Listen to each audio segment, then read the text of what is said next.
So hello বন্ধুরা, আজকে রেসিপিটা একটি স্বাস্থ্যকর রেসিপি হতে চলেছে। এখানে জ্যান্ত মাছ পুকুর থেকে আজকে ধরা হলো। মাছে এখানে আছে শোল মাছ আছে, রুই মাছ আছে, পোনা মাছ আছে, সব রকম মাছ আছে। জ্যান্ত মাছ ধরা হয়েছে বন্ধুরা আজকে। তো এদিকে কড়াই গরম হয়ে গেছে, কড়াইতে তেল দিয়ে দেবো।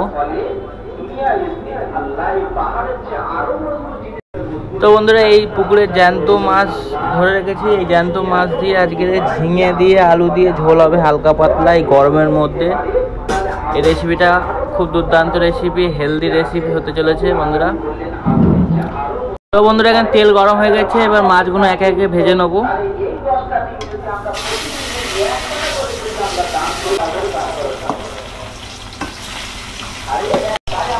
পুকুরের টাটকা জ্যান্ত শোল মাছ বন্ধুরা। আর রেসিপিটা খুব দুর্দান্ত হতে চলেছে, ঝিঙে আলু দিয়ে হালকা পাতলা ঝোল, পুষ্টিকর। তো বন্ধুরা, এখানে এক ফিট হয়ে গেছে, আর এক ফিট উল্টে দেওয়া হচ্ছে।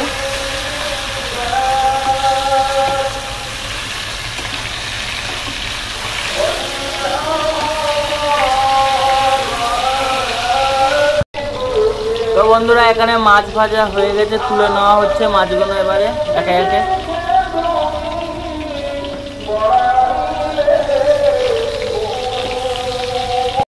তো বন্ধুরা, এখানে মাছ ভাজা হয়ে গেছে, মাছটা ভালো করে ভেজে নিয়েছে।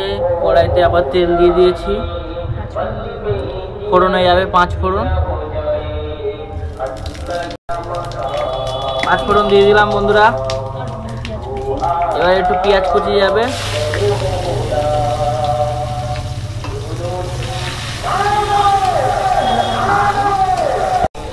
ভালো করে নেড়ে চেড়ে নেবো বন্ধুরা, পেঁয়াজটা একটু লাল লাল করে ভেজে নেবো।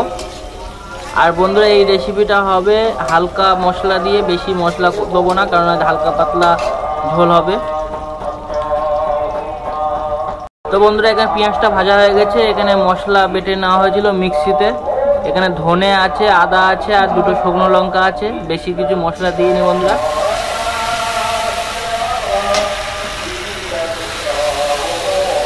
তো বন্ধুরা, এখানে কেটে রাখা লঙ্কা কুচি দিয়ে দিলাম। বেশি লঙ্কা দিলাম না, 2 থেকে 3টে, যেহেতু আমি শুকনো লঙ্কা দিয়েছি মশলাতে, বাটা মশলায় শুকনো লঙ্কা দেওয়া হয়েছে, ওই জন্য 2 থেকে 3টে চিড়ে রাখা লঙ্কা দিয়ে দিলাম।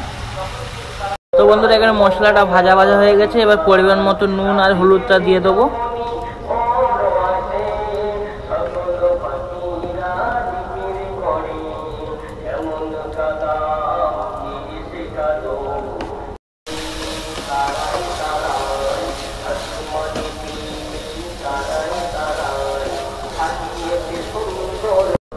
তো বন্ধুরা, এখানে ভালো করে মিশিয়ে নিয়েছি। এবার কেটে রাখা সবজিটা দিয়ে দেবো। তো বন্ধুরা, এখানে কেটে রাখা আলুটা দিয়ে দিলাম। দিয়ে আলুটা দিয়ে একটু ভালো করে নেড়ে ছেড়ে নেবো। আলুটা ভালো করে কষে গেলে তারপর কেটে রাখা ঝিঙেটা দিয়ে দেবো। যেহেতু এখন ঝিঙেটা দিয়ে দিলে ঝিঙেটা ঘেটে যাবে, আলুটা সিদ্ধ হতে হতে আলুটা আগে দিয়ে দিলাম। দিয়ে একটু ভালো করে নেড়ে ছেড়ে নিচ্ছি। সামান্য পরিমাণে একটু জল দেবো, দিয়ে ঢাকা চাপা দিয়ে দেবো, যাতে আলুটা ভালোভাবে সিদ্ধ হয়ে যায়।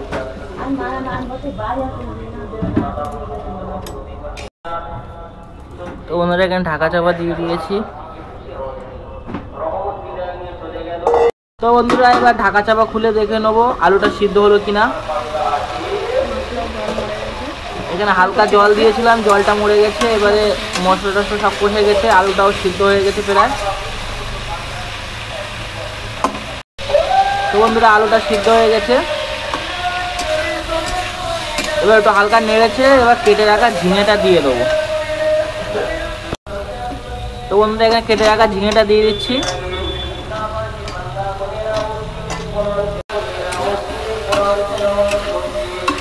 এর ভালো করে ঝিঙে আর আলুটা ভালো করে একটু কষিয়ে নেবো।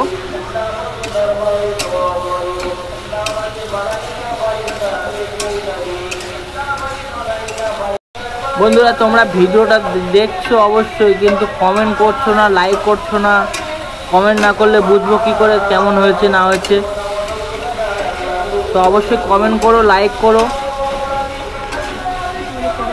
তো বন্ধুরা, এখানে ঝিঙে আলুটা ভালোভাবে কষিয়ে নিয়েছি। সব কিছু সিদ্ধ হয়ে গেছে। এবার কেটে রাখা টমেটো দিয়ে দেবো।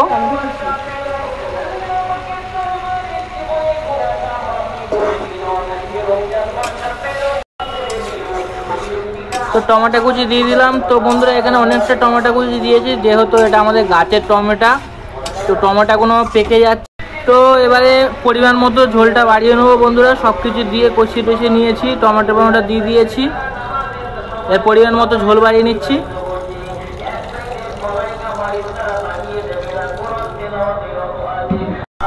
পুকুরের টাটকা মাছ আর এই ঝিঙে আলু দিয়ে দুপুরবেলা গরমের সময় হালকা পাতলা ঝোল কার না খেতে ভালো লাগে বন্ধুরা, বলো? কমেন্ট করে অবশ্যই জানাবে রেসিপিটা কেমন হয়েছে।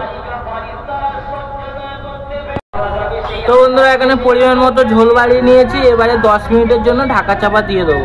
10 মিনিট পরে ফিরে আসছে বন্ধুরা। আবার তোমরা ভিডিওটা লাস্ট 10 মিনিট পরে ফিরে এলাম। এবার ঢাকা চাপাটা খুলে নেবো।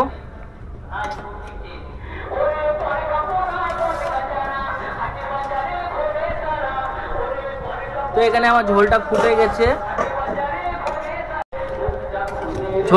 গেছে, সবকিছু সিদ্ধ হয়ে গেছে বন্ধুরা। এবার ভেজে রাখা মাছটা দিয়ে দেবো, একে একে মাছগুলো দিয়ে দেবো ঝোলে বন্ধুরা। তো বন্ধুরা এখানে এবার মাছগুলো ঝোলেতে দিয়ে দিয়েছি। একটু হালকা ফুটিয়ে নেবো।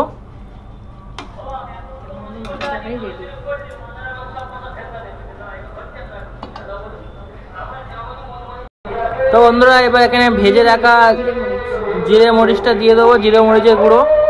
এটা বাড়িতেই বানানো হয়েছে জিরে মরিচের গুঁড়োটা